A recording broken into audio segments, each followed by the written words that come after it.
Bonjour, aujourd'hui nous allons parler de Napoléon et des soldats enrôlés pendant les guerres napoléoniennes sur les territoires qui sont devenus belges mais qui étaient des départements français à l'époque. Donc, pour la petite histoire, il faut se rappeler qu'au printemps 1790-1790, à la suite de la Révolution, il y a eu une réforme administrative sur les départements français. C'est-à-dire qu'ils ont été créés pour clarifier en fait la situation géographique des départements par rapport à ceux de l'Ancien Régime qui étaient finalement se superposaient, étaient assez confus. Donc les départements sont des circonscriptions administratives, judiciaires et fiscales, et ils sont divisés en districts, cantons et communes.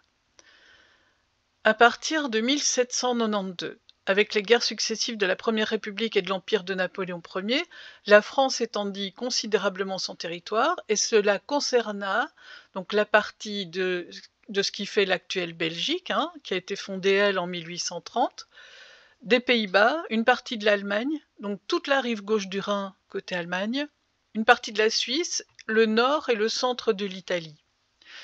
Et la chute de l'Empire en 1814, donc fin 1814, a conduit à supprimer les départements annexés. En ce qui concerne la Belgique, j'aimerais rappeler les 9 départements. Peut-être que certains d'entre vous ne les connaissent absolument pas. Donc on a le département des deux nettes. Les nettes, ce sont deux rivières. Les départements sont nommés souvent par les rivières, comme en France, et certains, vous verrez, certains n'ont pas de rivière, donc voilà. Donc les deux nettes, ça devient la province d'Anvers plus tard, avec chef-lieu Anvers. Le département de la Dyle, qui devient la province du Brabant, avec chef-lieu Bruxelles. Le département de l'Escaut, qui devient province de Flandre orientale, avec chef-lieu Gand. Le département de Jemappes, qui devient la province de Hainaut, parce que Jemappes est à la configuration géographique de la rencontre de deux rivières. Le département de la Lys, qui devient la Flandre occidentale, avec Bruges. Le département de la Meuse inférieure, qui devient la province de Limbourg, avec Maastricht. Et le département des Deux-Ourthes, qui devient la province de Liège, avec chef-lieu Liège. On a ensuite la Sambre-et-Meuse, qui devient la province de Namur, avec chef-lieu Namur. Et enfin le département des Forêts, qui était l'ancien duché de Luxembourg, avec comme chef-lieu Arlon. Pour faire cette recherche, je vais d'abord vous montrer les 3 possibilités d'entrée qu'il y a. En fait, c'est le site Mémoire des Hommes, qui est le site, le portail culturel du ministère des Armées françaises. Ça dépend du ministère des Armées, le logo est ici. Et c'est eux qui sont, si vous voulez, le réceptacle de tous les documents, de toutes les archives. Il y a énormément de choses qui sont mises en ligne. Je vais vous montrer un petit peu le site Mémoire des Hommes. Vous verrez qu'il y a tous les conflits opérations, les territoires français, expéditions, etc. Et vous pouvez faire une recherche par nom ici dans les bases nominatives. Alors, je vous indique le site parce que il est intéressant à connaître. Vous pouvez très bien faire d'autres recherches dessus. Vous mettez le nom, le prénom, vous pouvez affiner la recherche et vous pouvez faire des recherches bien particulières. Pour le coup, le conflit napoléonien n'a pas d'entrée directe sur le site, mais nous aurons accès plus tard, je vais vous montrer comment, aux fiches matricules qui sont indexées là-dessus. Alors ensuite, on a Généanet et les projets collaboratifs. Donc Généanet, vous connaissez. Vous allez sur votre page d'accueil et là vous avez projet tout en haut et ensuite tous les projets. Vous cliquez sur tous les projets et vous obtenez en fait toute la liste des projets en cours. C'est un travail considérable. Je vous le montre. C'est pas par là que vous trouverez le résultat de votre recherche, mais voilà. Vous avez, si vous faites défiler, on va aller chercher directement les matricules napoléoniens qui sont ici, de 1802 à 1815. Vous pouvez participer au projet.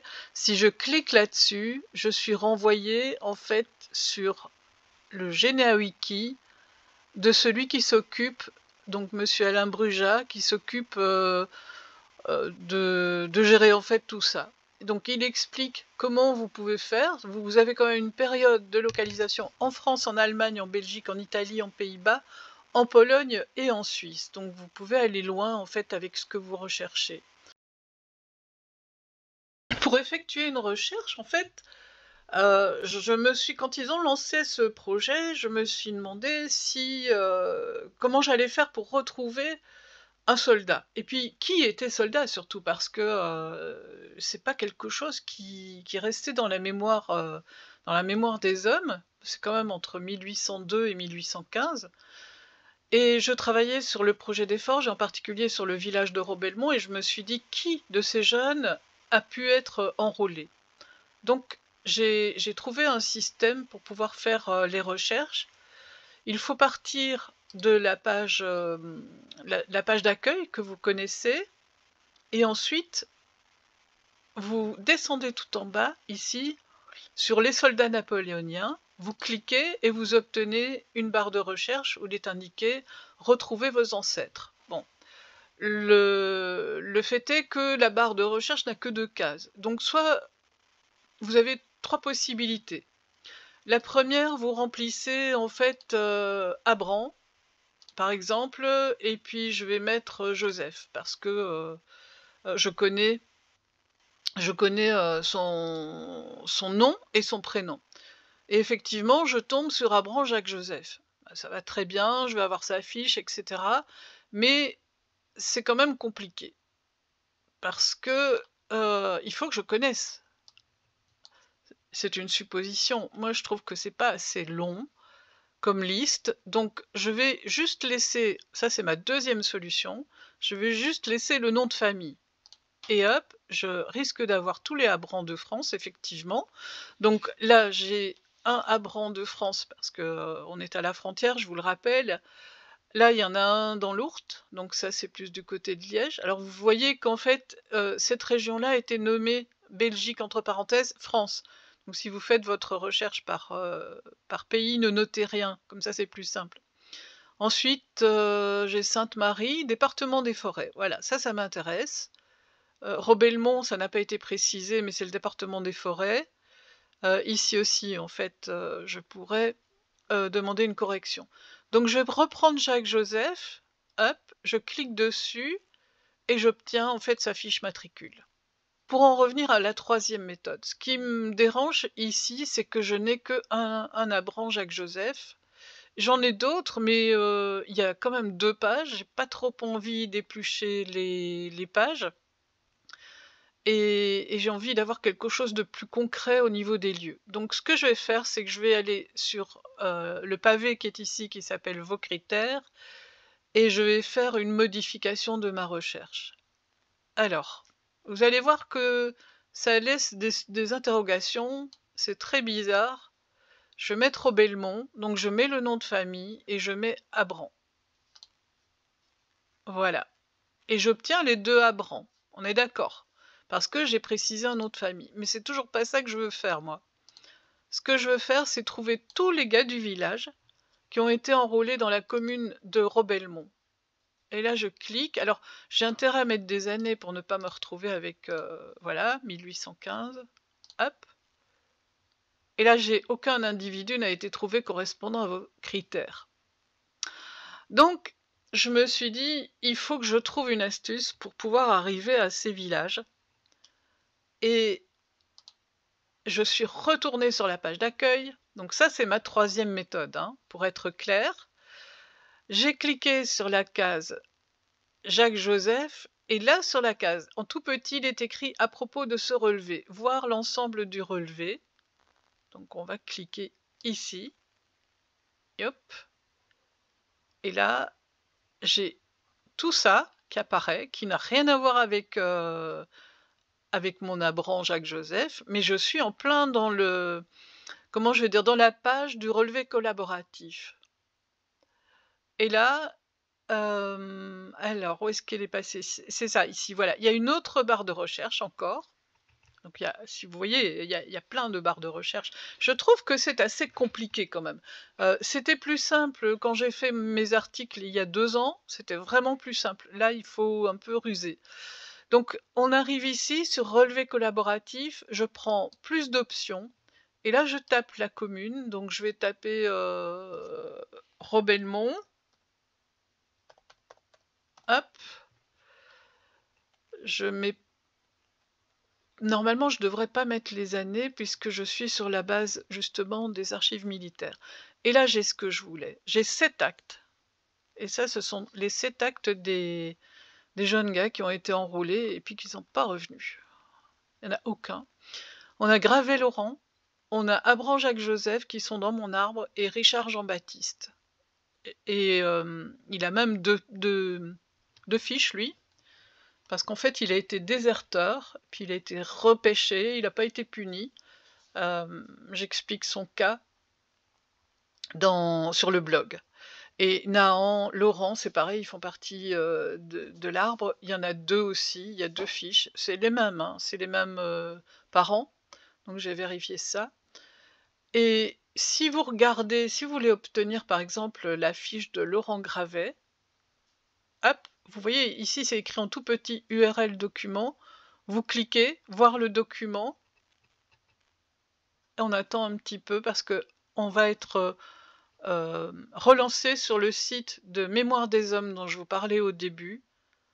Alors j'espère que c'est pas ma connexion, ce que je vais faire c'est que je vais aller là parce que je l'ai sauvegardé. Donc j'arrive ici, normalement la visionneuse s'ouvre comme ceci. Là vous avez Gravet-Laurent, donc c'est bien le bon. Je ferme cette chose-là. Et j'ai ici le numéro de matricule 6827, Gravet-Laurent, fils de Feu Henri, de Marguerite Lecomte, né le 24 décembre 1790, à Robelmont, canton de Virton, département des Forêts. Il mesurait 1,65 m, son visage était mince, son front était découvert, les yeux roux, le nez épaté, la bouche moyenne, le menton rond, les yeux, oui c'est roux, et là c'est rond. Et les cheveux et les sourcils sont châtains. Il n'a pas de marque particulière. Là, ce qui devient intéressant, c'est qu'on peut retracer son parcours. Donc le 20 mai 1809, il est entré au corps. Il a été conscrit en l'an 1810. Il est compris sur la liste de désignation du canton de Virton, numéro 68. Son dernier domicile était à Robelmont et il était journalier. Il devait très probablement, à cette époque-là, travailler dans les forges, si elles étaient encore en fonction, ou sinon cultivateur. Alors là, il faut que je remonte tout en haut pour voir exactement de quoi il s'agit. C'est son numéro de bataillon, d'escadron ou de compagnie. Là, ce sera les grades, et là, c'est les dates de sortie de corps, de décès, de service antérieur, de blessure ou de campagne de guerre. Donc il faut un petit peu déchiffrer tout ça. Je vais retourner sur Laurent. Et ici, il est noté donc son numéro. Alors je n'arrive plus à trop lire ce qui est là. Présumé prisonnier de guerre, le 3 décembre 1812. Et en fait, on ne sait pas où. On ne sait pas où. Donc, je vais continuer ma recherche. Vous avez compris que pour retrouver les lieux et pour retrouver les gens, c'était pas simple, hein. Si je prends un autre exemple, je tape ici les Bulles, qui est un village où je suis sûre d'avoir des ancêtres. Donc je tape les Bulles, j'ai 4 actes, et là j'ai Delesse, Perrin, Delesse. Ça me dit rien. Alors Jean-Henri, visiblement, c'est le même gars, il a dû s'enfuir parce qu'en fait, ils partaient tous. Ils savaient très bien qu'ils allaient être réduits en bouillie, hein. C'est ce qui leur est arrivé. Ils partaient pour la Russie, ils partaient pour l'Italie. Donc c'est assez dur de relire toutes ces fiches. Et dans ce village de Les Bulles, je trouve Jean-Baptiste Goffinet. Voilà, il était si vous avez des difficultés à lire les fiches, vous avez le résumé ici. Donc on va aller voir le document si ma connexion internet fonctionne bien aujourd'hui. Il pleut, donc quand c'est pas la pluie, c'est autre chose. Donc en fait, on lit qu'il est né le 18 novembre 1790 et qu'il était au 108e régiment d'infanterie jusqu'en 1810. Il est possible qu'en fait, il ait changé entre-temps de régiment. Là, il est en train d'arriver, voilà. Donc Goffinet, je l'ai ici tout de suite. Je vais fermer ici. Et donc, qu'est-ce qui lui est arrivé? Mort à l'hôpital de la Cambre, à Bruxelles. Donc voilà, il a terminé des fièvres en 1809, donc il n'a pas été longtemps soldat, lui. Hein. Il était conscrit en l'an 1810, et il était en juin, il est arrivé au corps, et en septembre, il mourait. Oh, c'est assez triste. Voilà. C'était aussi quelqu'un qui était dans mon arbre. Pour en finir avec ça, donc vous avez compris le fonctionnement maintenant de tous ces registres. J'ai bien noté la façon de procéder sur le blog. Allez faire un tour si vous voulez vraiment vous y retrouver pour arriver dans les villages. Et puis, pour la suite des recherches, en fait, je vous montre le blog. Vous avez un onglet Soldats de Napoléon, où vous avez tous les articles que j'ai écrits à ce sujet-là. Donc on a Laurent Gravet, l'enrôlement, Richard Jean-Baptiste, c'est celui que j'ai donné comme exemple. Voilà, Richard Jean-Baptiste, soldat napoléonien, premier enrôlé. Et j'explique sa lignée paternelle. En fait, il est sur le village de Harpigny. Et c'est cet article-là que j'ai pris comme exemple quand j'ai signalé qu'en fait la ferme La Cense d'Harpigny est tombée dans les mains d'autres familles parce qu'aucun des des arrière-petits-enfants de Gravet, d'Henri Gravet, a pu revenir des guerres napoléoniennes. Donc là, on peut le suivre suivant ces différentes batailles parce qu'on a ici noté les endroits où il était cantonné, où il a pu changer de régiment, etc. Donc on se trouve à la bataille d'Eylau, en Prusse orientale. Ensuite, on descend, et là, en 1808, la bataille a été très dure. Il se retrouve passé au 9e corps. Ensuite, en 1809, il change de régiment, décidément. Et enfin, il continue, bataille d'Eckmühl, d'Ebersberg, de Vienne, d'Essling en mai, et ensuite la bataille de Wagram. Et on ne sait pas. En fait, il est noté Znaïm en Tchéquie, mais est-ce qu'il est encore vivant à cet endroit-là? On ne sait pas. Donc on n'a plus de décès, on a quelqu'un qui a disparu. Voilà. J'espère que, comme d'habitude, ça vous plaît, cette nouvelle formule. En tout cas, j'ai beaucoup de retours positifs. Moi, je suis ravie. Et j'espère vous aider à retrouver ainsi des membres de vos arbres. Je vous dis à demain. Et puis demain, ce sera la lettre O, comme O, la belle entraide. Je vous dis bye bye.